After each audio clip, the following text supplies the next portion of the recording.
Aceita um chá? E que tal um novo olhar para você assistir a série Uma Nova Mulher?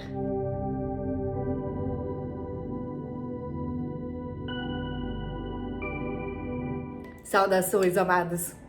Talvez você já tenha ouvido falar sobre a série Uma Nova Mulher, que está passando lá no Netflix. Uma sacada fantástica sobre constelação familiar. Claro que lá na série eles não falam exatamente sobre constelação familiar, mas sim de uma expansão de consciência. Uma vivência em que as pessoas podem, através de incômodos, doenças ou aquilo que está incomodando o dia a dia, fazer uma sessão com o Zarman, o tal guru, que traz esse novo olhar, essa nova tendência para aquela vila. Gostaria que você, sem dar spoiler, e já aqui com as minhas anotações, gostaria de convidar você a assistir a série com um olhar já apurado, um olhar já aberto com o coração para as 3 ordens do amor de Bert Helling, das constelações familiares. Se você não sabe nada ainda sobre constelação familiar, convido você a vir aqui na descrição desse vídeo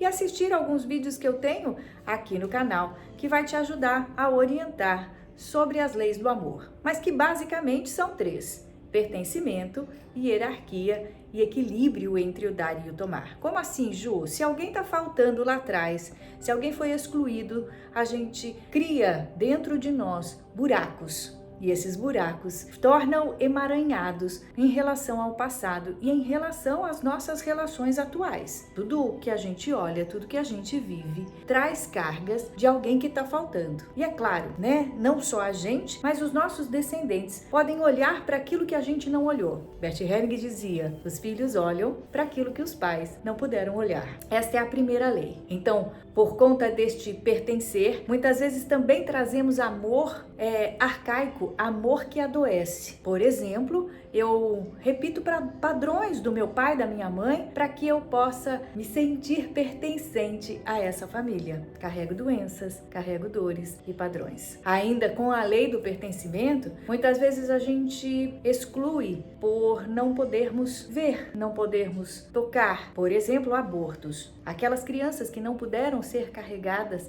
elas também precisam ser incluídas. E se a gente não viu, não as incluiu no coração, mesmo que por instantes, essas crianças vão ser incluídas de alguma maneira. Assim como traumas e todos os acidentes que aconteceram no passado. E isso traz carga. E quando a gente olha com amor, a gente libera essa carga e traz toda a força da vida. Mas até fazer isso, até você olhar através de uma sessão de constelação familiar, e que lá na série eles chamam de expansão, você carrega isso e não sabe. A segunda lei é a hierarquia. Muitas vezes, por acharmos que fizemos um caminho mais longo ou fizemos mais coisas que os nossos pais, sabemos mais do que eles. E aí nos colocamos superiores a eles a julgar aquilo que eles fizeram. Quando julgamos, saímos desse nosso lugar de pequeno diante dessa longa história, e aí é claro que a vida não nos acha. Dentro da série, sem dar spoiler, tem vários dos personagens principais que estão ali se achando mais do que os pais, a ponto de apontar o dedo para os pais, dizendo que aquilo que eles fizeram é errado. E aí, é claro, perdem força da vida. E a terceira lei é o equilíbrio entre o dar e o tomar. Esse equilíbrio, ele precisa existir principalmente nas relações entre sócios e nas relações amorosas, porque são relações entre adultos. Esse equilíbrio, essa terceira lei, ela não é válida para pais e filhos, porque pais dão algo muito valioso aos filhos. E esse valioso, esse presente chamado vida, ele é impagável. A melhor forma de pagarmos algo que nossos pais nos deram, a vida, é vivê-la da melhor forma. Mas para isso é preciso estarmos neste nosso lugar de pequeno diante deles. E aí nós temos o que dar ao outro, porque recebemos dele. Mas neste dar ao outro também precisamos tomar. Quando achamos que aqui não tomamos do papai e da mamãe, é claro que vamos para essa relação com carência, com dependência ou com aquela postura de salvador do mundo. Uma das personagens principais, a Ada, tem essa postura de querer salvar o mundo. Bom, eu fiz aqui as minhas anotações e convido você a para tornar um foco. Uma lente de aumento no momento que estiver vendo a série, sem dar spoiler. O primeiro ponto que eu quero que você coloque aí, um foco, é no movimento interrompido. Bert Helling dizia que os primeiros instantes, as primeiras horas que nascemos, este contato com o colo da mãe é fundamental para que possamos estar seguros aqui na Terra. E isso causa muitas vezes inseguranças, dependências, carências e, claro, interrompemos em direção à vida e ao amor. Por isso que ele chamou de movimento interrompido, porque ali um movimento que é natural, em que o filho ele vem para este colo da mãe, como a gente sempre faz eu falo faz porque eu sou doula e o doular é justamente isso, é você estar ao lado do casal para que neste momento em que essa criança, essa centelha de luz venha, ela possa ser acolhida da melhor forma, principalmente nos primeiros instantes de vida. Para quê, Ju? Para que essa segurança, esse conforto,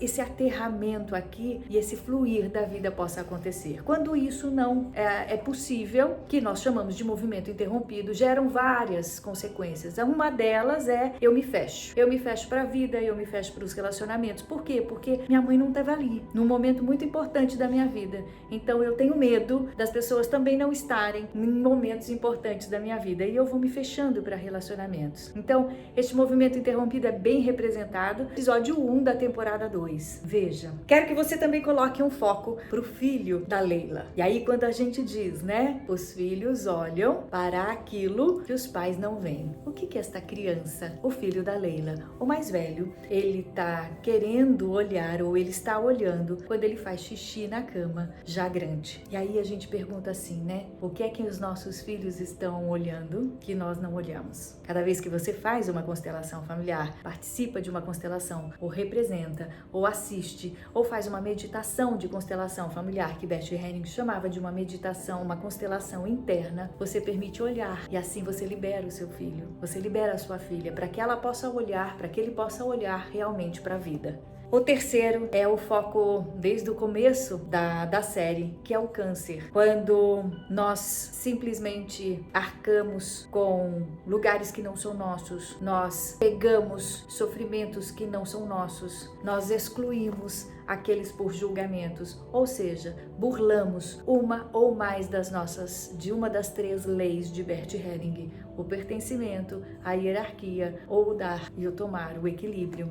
O nosso corpo às vezes sussurra com pequenos incômodos, mas quando a gente não ouve esses sussurros, ele grita com a gente. E o grito do nosso corpo é o câncer. Agora, quantas vezes esse sussurro não foi possível ser escutado por nossos ancestrais, que não conheciam essa ferramenta fantástica da constelação familiar? Você tem o acesso à constelação familiar, os seus familiares não tiveram. E hoje, mais do que a gente até sabe, a constelação ela pode ser feita não só online, mas cada vez que você assiste algo, por exemplo, está embasado nessas leis, com este olhar sistêmico, você já faz uma constelação interna. Para quem já assistiu a série, eu convido a repetir agora com esses focos, pois assim você realmente mergulha profundo nessa constelação interna ao assistir. E independente do que de qual é o foco do personagem, todos nós temos uma dimensão Alda, uma dimensão Leila, uma dimensão que for. Se não formos nós que passamos pelo que aquele personagem está passando, alguém do nosso sistema passou. E ao a gente olhar com este amor, das 3 ordens do amor de Bert Helling, podemos liberar o nosso sistema assistindo a algo assim.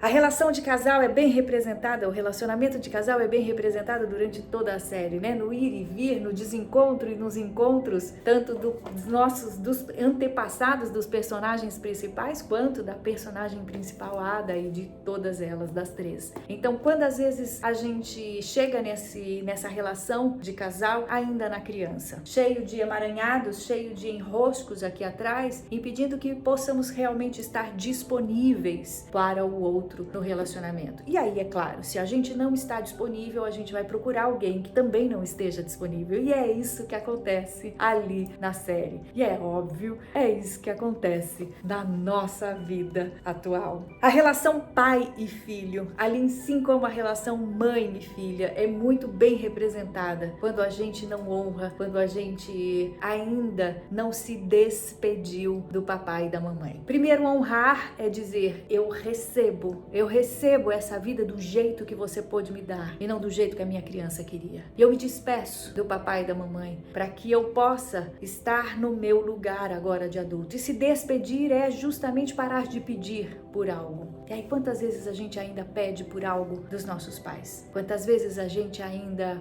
entra na relação pedindo que o outro seja um pai e a mãe, que o meu pai e a minha mãe não puderam ser? E por último, em um dos episódios da segunda temporada, é muito bem explicado o que o representante dentro de uma constelação familiar pega carona, como eu sempre digo.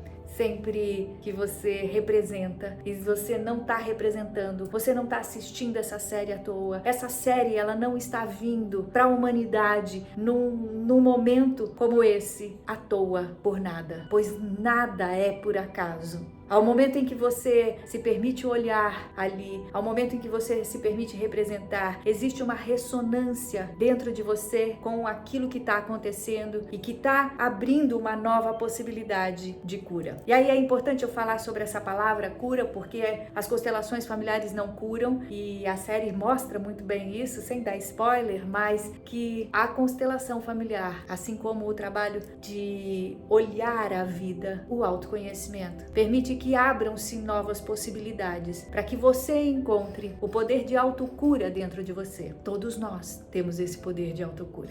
Que você possa acessar esse poder de autocura, não só assistindo a uma série, com um olhar ampliado, uma expansão de consciência, quando você se permite conhecer mais. Conhecer as leis, assim como a lei da gravidade, as leis, as ordens do amor que regem a alma humana. Eu vou deixar aqui mais dicas para que você possa assistir séries e filmes com este olhar sistêmico. Segue aí então dicas de filmes, desenhos para você assistir já com esse olhar das 3 ordens do amor. Os Croods, que é um desenho maravilhoso. O medo é bom e a mudança é ruim. Será? Blonde, um olhar para a nossa sombra e para aqueles que nos cercam. O Poderoso Chefão, que mostra a força do clã e a força do pertencimento. Red, Crescer é uma Fera, é um desenho e ressignificar aquilo que recebemos é muito rico. Os Intocáveis, Sandman, que também é uma série que vai ajudar a trabalhar a aceitação. A Pequena Sereia, que mostra muito bem as exclusões. A Família Gil, o lado bom da vida. E aí, tudo aquilo que você precisa aceitar e curar. O Violino do Meu Pai, Uma Advogada Extraordinária. Moama, o filme Os Outros, quando Bert Helling diz que esses excluídos viram fantasmas, sem dar spoiler. A Queda da Casa Usher, também é uma série. Uma Família Quase Perfeita. E Fala Sério, Mãe. É um filme brasileiro fantástico para falar um pouquinho dessa relação mãe e filho. Conta aqui nos comentários se você já viu esse filme, ao ver de novo agora com esse olhar, como é que foi, como é que te tocou, deixa eu saber. A força da vida que habita o meu coração, saúde e honra, a força da vida que habita o seu coração. Namastê.